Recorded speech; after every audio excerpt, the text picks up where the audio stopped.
Hello, in this video I'm going to be talking about cancer anniversaries. What are they? What do they mean? How can you cope with them? And different reactions you might have to them. Before I go on, I'd love to invite you to subscribe to our YouTube channel. We're always putting out new content, often in response to things from our viewers, questions and comments. I also want to invite you to go to yerbba.com to get your personalized report.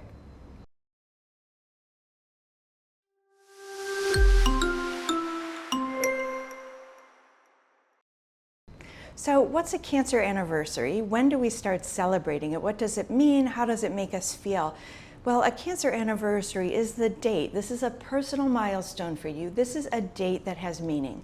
That might be the day you were diagnosed, the day you had your surgery, the day you finished treatment. You'll have a whole host of things that you consider significant. And in case this doesn't matter to you, it's okay. Everybody's different. And in fact, everything I say in this video is from experience and from listening to people who've gone through this. If it doesn't apply, then it's not important to you. But for many people, the time during which they were diagnosed and went through their treatment, and equally important when they finish, those are important dates. I do have to tell you, you may not even be aware that that anniversary is coming up. A dear friend of mine had cancer when she was 38.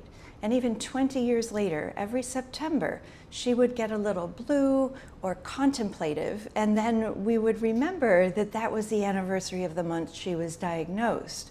She never put it in her calendar, but some people do that. They want to mark that time.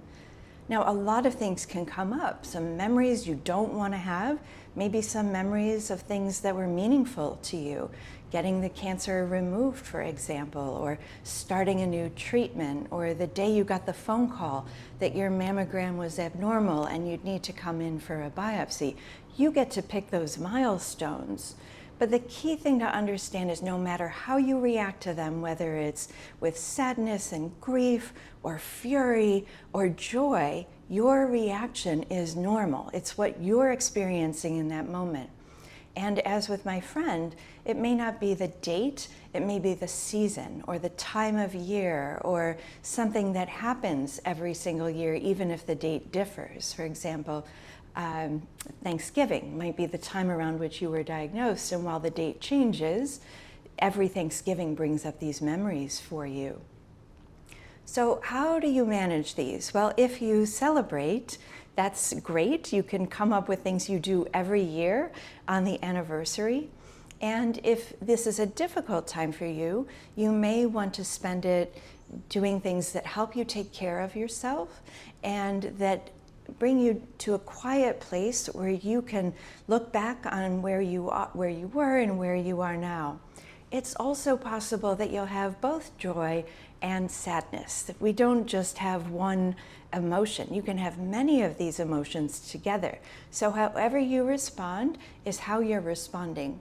One thing that can be really helpful is to cope ahead.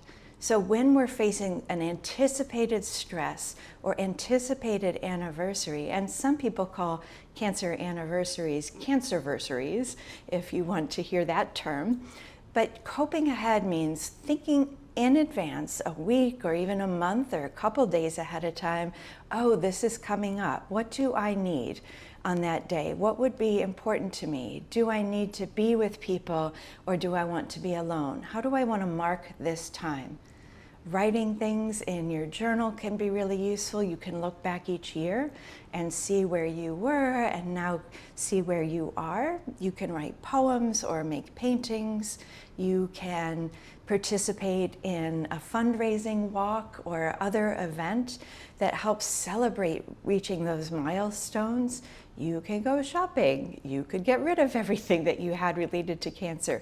Those rituals, those things that you do will have meaning to you, and they might change year to year.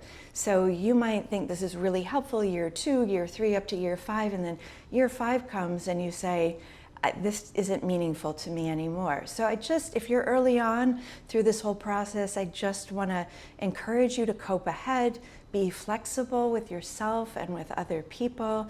Don't judge yourself if at some point you want nothing to do with this. That's also really common, especially for people who do a lot of volunteering. At some point, they just want to unplug from the whole cancer world, and that's normal as well.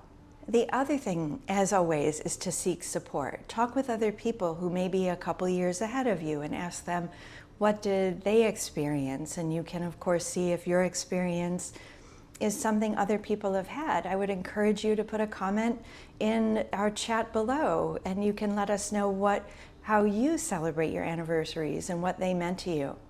Now, what if you are still living with breast cancer? Let's say the cancer's come back and it's in other parts of your body. Do you get to celebrate anniversaries? Absolutely. You can still celebrate the time you were initially diagnosed. You can mark the time at which your cancer came back. And then, of course, you can mark every year that you're living with advanced disease. Just like any anniversary in our lives, the anniversary of our birth, called our birthdays, or a partnership, or the birth of a child, those birthdays are also anniversaries. The word Anne comes from year, so you're just marking a year.